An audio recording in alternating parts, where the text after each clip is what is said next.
ঢাকা বিশ্ববিদ্যালয়ের কাছে জাতির প্রত্যাশা অনেক বেশি এবং সব আন্দোলন সংগ্রামে এবং সমাজের সব পরিবর্তনে ঢাকা বিশ্ববিদ্যালয়ের নেতৃত্ব দিয়েছে, এটি ইতিহাস। এখন ৭১ সালেও মহান মুক্তিযুদ্ধেও ঢাকা বিশ্ববিদ্যালয়ের নেতৃত্ব দিয়েছে, সেখান দিয়ে শুরু হয়েছে। ২৪-এর আন্দোলনেও আমরা যেভাবে বলছিলেন যে সেখানেও ঢাকা বিশ্ববিদ্যালয়ের একটি অগ্রণী ভূমিকা আছে। সুতরাং সমাজের যত অন্যায়, সমাজের যত অসুন্দর সব বিতাড়নে ঢাকা বিশ্ববিদ্যালয়ের ভূমিকা রেখেছে এবং ২৪-এর পরবর্তীতে এটি বৈষম্যহীন, এটি অন্তর্ভুক্তিমূলক সমাজের যেই দাবি, যে প্রত্যাশা আমরা আশা করেছি এবং সেটি যে আমরা সব আমাদের যে অর্জিত হয়ে গিয়েছে বা অর্জন, সেটি আমরা কখনোই দাবি করার সুযোগ নেই।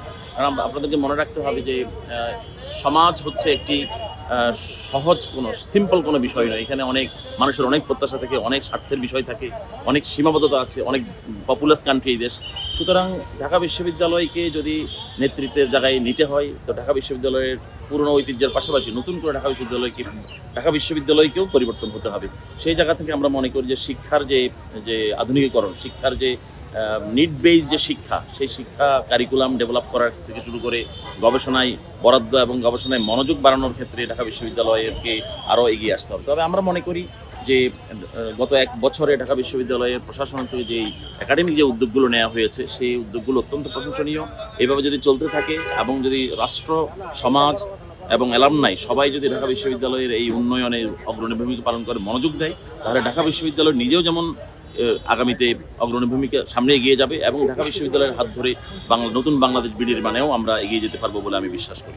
সেটি ঠিক আছে, সেটি একটা প্রত্যাশার জায়গা। ঢাকা বিশ্ববিদ্যালয়ের ছাত্রদের যে আবাসনের যে সমস্যাগুলো, আমরা এটা দাবি করতে পারি। একটু স্পষ্টভাবে বলি যে ঢাকা বিশ্ববিদ্যালয়ে আবাসন খাতে যে আবাসনের ব্যাপারে যে খারাপ বিষয়গুলো ছিল, সেগুলো সব চলে যায় এমন বলছি না, চলে গেছে এমন বলছি না। তবে ঢাকা বিশ্ববিদ্যালয়ে আবাসনের মান উন্নয়নের ক্ষেত্রে, ছাত্রদের সুযোগ সুবিধা বাড়ানোর ক্ষেত্রে সুনির্দিষ্টভাবে আমরা কিছু সিদ্ধান্ত গ্রহণ করেছি এবং সেটার সুফল ঢাকা বিশ্ববিদ্যালয়ের ছাত্ররা পাচ্ছে।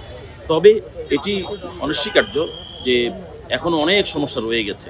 আমরা আইন শৃঙ্খলা থেকে শুরু করে ঢাকা বিশ্ববিদ্যালয়ের ছাত্রদের যেভাবে একটা আদর্শ আবাসন ব্যবস্থা হওয়ার কথা, সেটি এখন করতে পারি নাই এবং সেটার একটা মৌলিক ফান্ডামেন্টাল কারণ হচ্ছে ঢাকা বিশ্ববিদ্যালয়ে যে ছাত্র সংখ্যা ভর্তি করা হয়, তার চেয়ে অনেক কম আসলে শিক্ষার্থীদের জন্য সিট বরাদ্দ থাকে।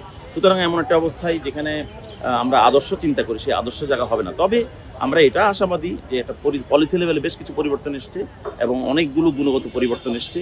আগের চেয়ে ছাত্ররা ভালো আছে, গণরুমের কালচার চলে গেছে, ছাত্ররা এখন ডাবল লিড করে থাকে। কিন্তু শিক্ষার্থীদেরকেও বুঝতে হবে যে আমাদের সীমাবদ্ধতা আছে।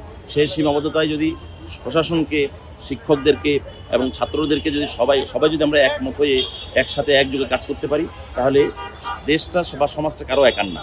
সুতরাং সবাই মিলে অগ্রণী ভূমিকা পালন করতে হবে। আইন শৃঙ্খলা থেকে শুরু করে এই সুন্দর পরিবেশ তৈরি করার ক্ষেত্রে শিক্ষার্থীদের ভূমিকা আছে।